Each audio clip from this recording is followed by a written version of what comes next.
Salam saudara pemirsa, selamat berjumpa kembali dengan kami dalam program Berita Pengharapan. Saudara pemirsa, ada hal yang perlu kita perhatikan secara serius. Kita mungkin, terutama hamba Tuhan ya, saya bicara kepada kita semua hari ini, tapi juga bisa seluruh jemaat, kita bisa kelihatan rajin, serius, sungguh-sungguh, tetapi kita kehilangan persekutuan yang akrab dengan Tuhan Yesus. Dengar baik firman Tuhan hari ini.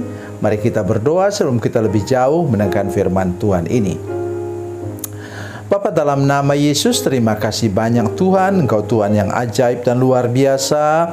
Engkau bicara kepada kami hari ini supaya kami tidak tertipu dengan kondisi-kondisi kehidupan kami yang nampak dari luar seolah-olah baik, tapi sebenarnya di dalam kami sudah keropos, kami sudah kehilangan persekutuan yang akrab dengan Tuhan.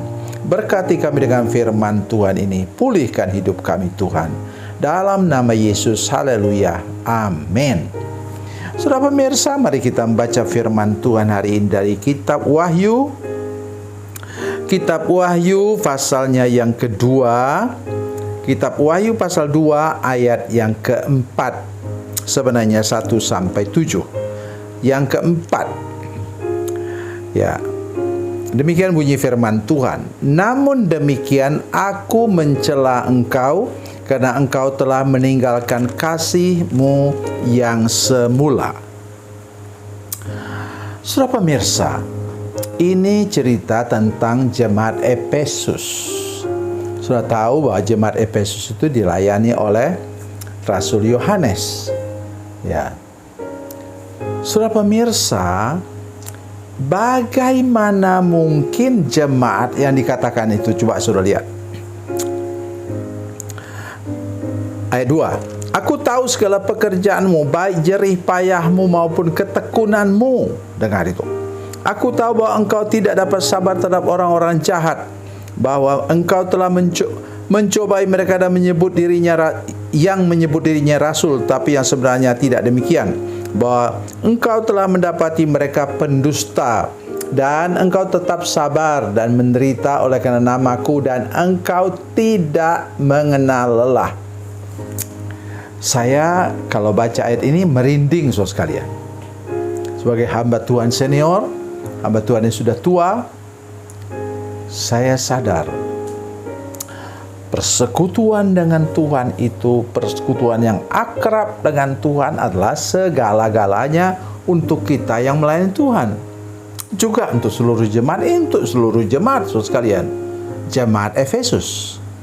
Jadi sekarang mari kita lihat bagaimana proses itu bisa terjadi.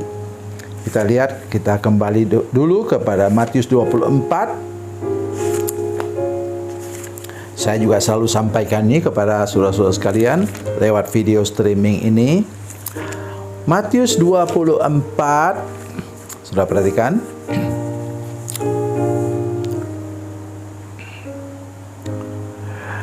Ayat yang ke-12. Matius 24 ayat 12.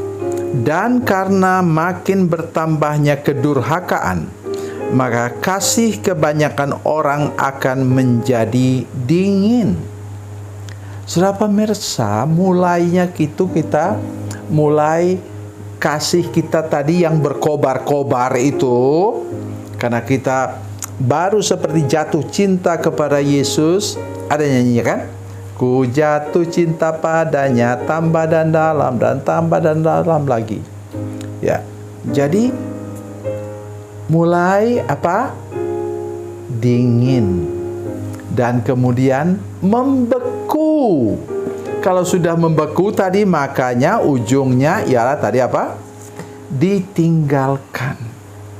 Saudara sekalian, hal ini juga berlaku bagi suami istri. Ada yang mengatakan begini, sudahlah, saya memang tidak mau cerai karena saya orang Kristen. Tetapi sebenarnya saya sudah tidak ada rasa, cintanya sudah hilang karena dia selingkuh.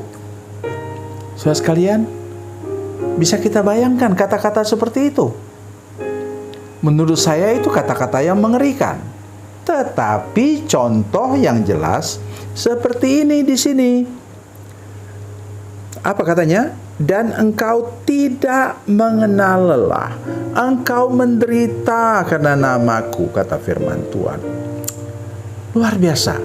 Tetapi demikian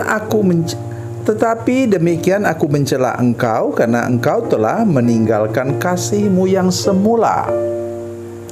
Sekali lagi saya ulangi, karena banyaknya masalah di sekitar kita, kemudian kita mulai sejuk dulu. Mulai sejuk dulu hati kita, cinta kita, kemudian menjadi dingin, membeku, kemudian ditinggalkan. Itu ciri khasnya ialah di mana kita sudah tidak ada rasa lagi waktu persekutuan, tidak ada rasa lagi waktu kita baca firman Tuhan. Ya sudah biasa saja, saya sudah baca ini berkali-kali. Hati-hati. Oleh karena itu firman Tuhan katakan, mari kembali lagi. Ada ayatnya. Mari saya mengajak kita baca bersama-sama dengan Roma pasal 12. Roma pasal 12 katanya demikian firman Tuhan.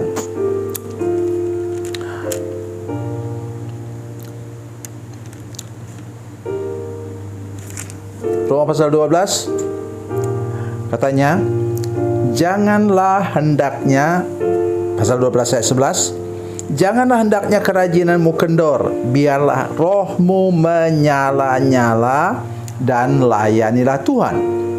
Jadi kasih kita perlu dikobarkan kembali. Kita mulai lebih lagi merasa nikmat ketika kita berdoa. Kita merasa bahwa Tuhan Yesus ada di sini. Waktu saya berdoa, waktu baca firman Tuhan, saya memang mendengarkan Tuhan bicara kepada saya.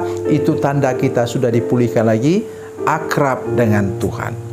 Oleh sebab itu ada bahaya saudara sekalian ketika engkau sibuk melayani Tuhan dan kemudian lupa kepada persekutuan pribadi dengan Tuhan. Jaga baik persekutuan pribadi, keakraban kita dengan Tuhan supaya kita jangan ditegur oleh Tuhan seperti jemaat Efesus. Tuhan Yesus memberkati, Tuhan Yesus baik. Mari kita berdoa. Bapa, dalam nama Yesus, terima kasih banyak Tuhan untuk firman-Mu yang ajaib dan luar biasa ini. Berkati kami semua Tuhan, semua pemirsa, terutama hamba-hamba Tuhan, untuk mulai menyadari supaya kami jangan sampai cinta kasih kami kepada Tuhan menjadi dingin, kemudian ditinggalkan. Kembalikan kepada kami untuk hidup berkobar-kobar, hangat cinta kasih kami kepadamu Tuhan Yesus. Dalam nama Yesus, haleluya, amin.